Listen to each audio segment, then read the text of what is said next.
Boa noite, gente. Estou aqui de volta, depois de muito tempo, e vou começar dando continuidade, né, àquele primeiro vídeo, que foi sobre a revolução sexual, né, referente à fala do ministro da Educação, e o de hoje vai ser sobre o existencialismo, tá? Vamos aqui começar com os slides. Bom, gente, o existencialismo, ele é uma corrente filosófica que nasceu com Kierkegaard.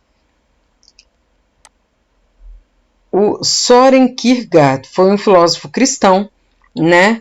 É engraçado que o ministro da Educação, ele fez uma crítica ao existencialismo, né? Mas acredito que ele ignorou o fato de que o existencialismo nasceu justamente com um filósofo cristão, né? Um homem de fé. Gente, qual que é o sentido da vida? O existencialismo, ele reflete justamente a respeito do sentido da vida. O existencialismo, ele medita a respeito do sentido que o homem dá à própria vida. O Kierkegaard, ele defendia a ideia de que os filósofos de sua época estavam perdidos em abstrações que não os permitiram se conectar à vida cotidiana. Assim, Kierkegaard buscou explanar de forma palpável os nossos dilemas morais, e fazendo isto, ele se opôs aos seus colegas filósofos. Kierkegaard usou a noção de que nossas escolhas orientam as nossas ações, e são as nossas ações que determinam as nossas vidas.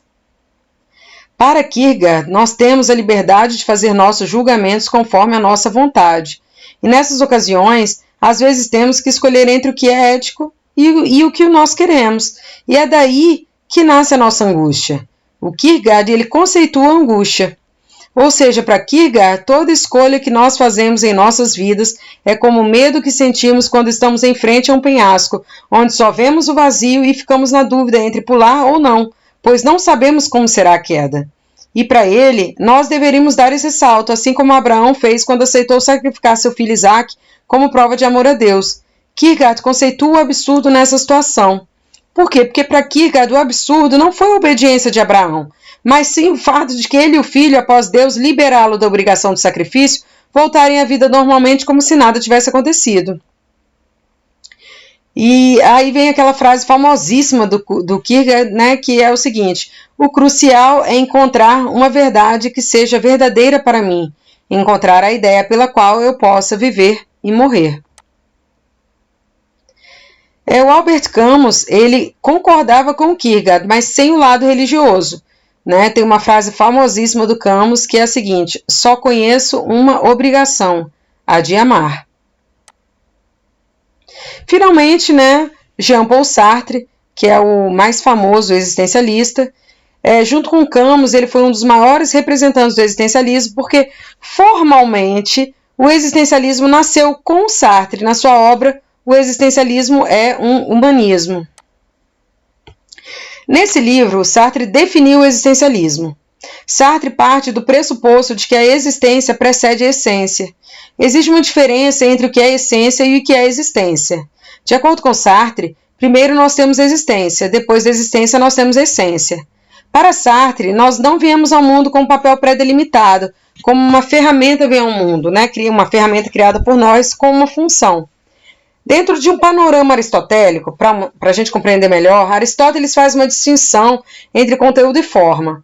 Essa diferença aristotélica entre conteúdo e forma, nós podemos vincular a ideia sartriana de essência e existência, num sentido bem raso.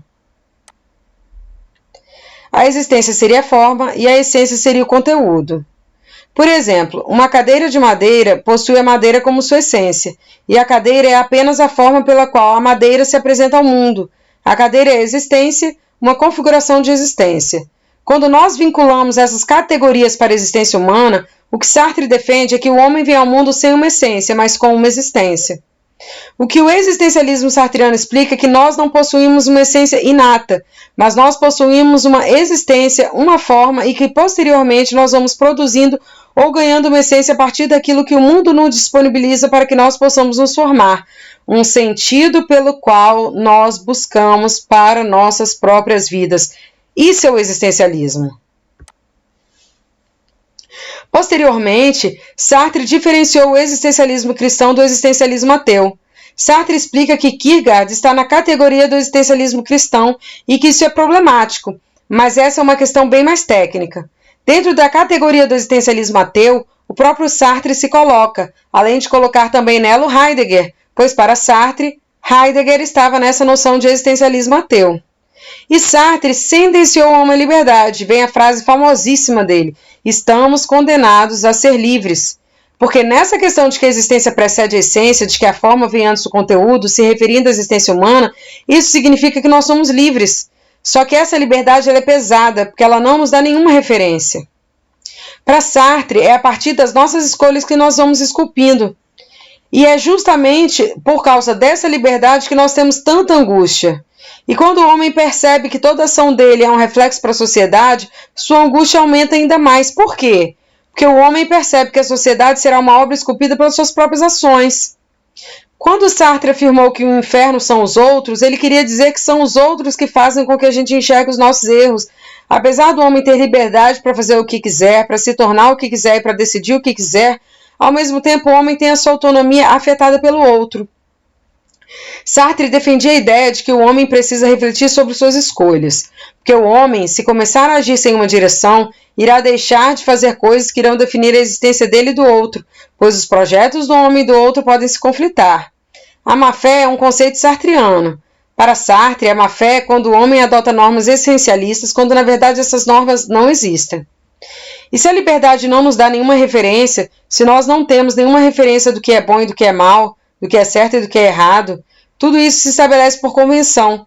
Todos esses conceitos sobre o que é justo ou injusto, sobre o que é verdadeiro ou falso, é tudo uma convenção. O que é certo e o que é errado, tudo não passa de uma convenção. E quem é que define essa convenção? Quem define é quem tem o poder. E é nesse sentido que o Sartre, posteriormente, ele tentou fazer uma relação entre o marxismo e o existencialismo, pois quem possui o poder é justamente uma classe. O grande Humberto Gessinger, ele mostra uma influência existencialista. É uma obra muito conhecida dele, a Infinita Highway. Nela a gente pode observar, ó, tá vendo? Estamos sós e nenhum de nós sabe exatamente onde vai parar, mas não precisamos saber para onde vamos, nós só precisamos ir. Isso aqui é o quê? A gente não sabe para onde a gente vai, né? Lembra do Kierkegaard, quando ele fala que na hora que a gente tem que tomar uma decisão, é como a gente está em frente a um penhasco, a gente não sabe como que vai ser a queda, a gente não sabe como é que vai ser esse vazio, enfim. Não queremos ter o que não temos. Essa parte ela é bem antimaterialista, ela está mais relacionada ao movimento dos beatniks, né, que o Humberto Gessinger até fala isso no final dessa música, né? É sobretudo a lei dessa infinita highway. A infinita highway é a nossa vida, é a longa jornada da vida que a gente tem que percorrer, né? Quando eu vivia e morria na cidade, eu não tinha nada a temer. Se viver e morrer também lembra uma coisa de estar preso, né? Mas eu tinha medo dessa estrada. Olha só, ou seja, ele ao mesmo tempo ele tem medo da liberdade, né? Ele tem medo de seguir esse caminho da libertação, né? Que é algo também que os existencialistas eles já tratavam disso, né?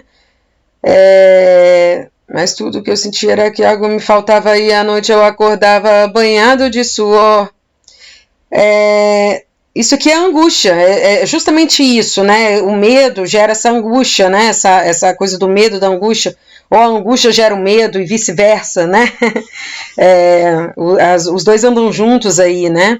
A questão da angústia foi tratada tanto pelo Kierkegaard como pelo Sartre, né? Nós já vimos isso, né? Não queremos lembrar o que esquecemos, nós só queremos viver. Isso aí é porque ele está querendo dizer, a gente não vai olhar para trás, a gente vai seguir em frente, a gente não vai olhar para trás, né? Sem motivos nem objetivos, estamos vivos só obedecemos a lei da infinita highway. Mais uma vez aqui ele fala a questão de obedecer a lei, ou seja, essa infinita highway, ela tem uma lei que deve ser obedecida. Ou seja, esse caminho da liberdade, esse caminho da libertação, ele possui uma lei que deve ser obedecida Então, na verdade, essa liberdade, ela também é uma prisão, né? Aí volta lá embaixo, ó, vamos lá para baixo. Escute, garoto, o vento canta uma canção, dessa que a gente nunca canta sem razão. Me diga, garoto, será a estrada uma prisão? Eu acho que sim, você finge que não. Você será a estrada uma prisão? Exatamente isso nos remete à frase do Sartre. Qual era a mesma frase? Estamos condenados à liberdade, né? A liberdade, ela é uma prisão, é uma condenação, né? Estamos condenados a ser livres, né? A frase do Sartre, né? Estamos condenados a ser livres, isso. Estamos condenados a ser livres, ou seja, a liberdade, ela é uma prisão. Mas nem por isso ficaremos parados com a cabeça nas ruas e os pés no chão. Tudo bem, garoto, não adianta mesmo ser livre se tanta gente vive sem ter como viver.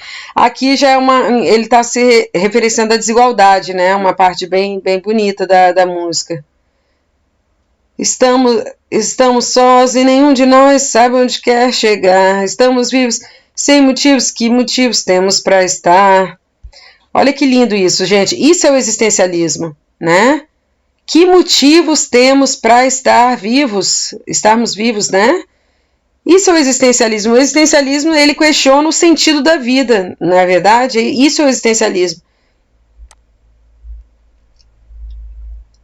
Eu vejo o horizonte trêmulo, eu tenho os olhos úmidos, eu posso estar completamente enganado, eu posso estar correndo para o lado errado, mas a dúvida é o preço da pureza e é inútil ter certeza. A dúvida é o preço da pureza é uma citação direta do Sartre, é uma citação direta, foi exatamente assim que o Sartre falou. O que ele está dizendo? Ele pode estar dizendo, eu posso estar correndo para o lado errado na estrada da vida, mas a dúvida é o preço da pureza e é inútil ter certeza, né? Eu vejo as placas dizendo não corra, não morra, não fume. Eu vejo as placas cortando o horizonte, elas parecem facas de 2 gumes. Ele está correndo e por isso ele está vendo as placas dessa forma. 110, 120, 160, só para ver até quando o motor aguenta. Na boca, em vez de um beijo, um chiclete de menta e a sombra do sorriso que eu deixei numa das curvas da highway. Olha que bonito, né, gente?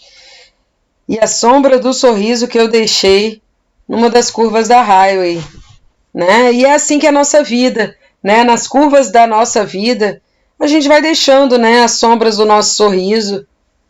Essa é a lei da highway e essa é a lei da vida. E é isso aí, gente.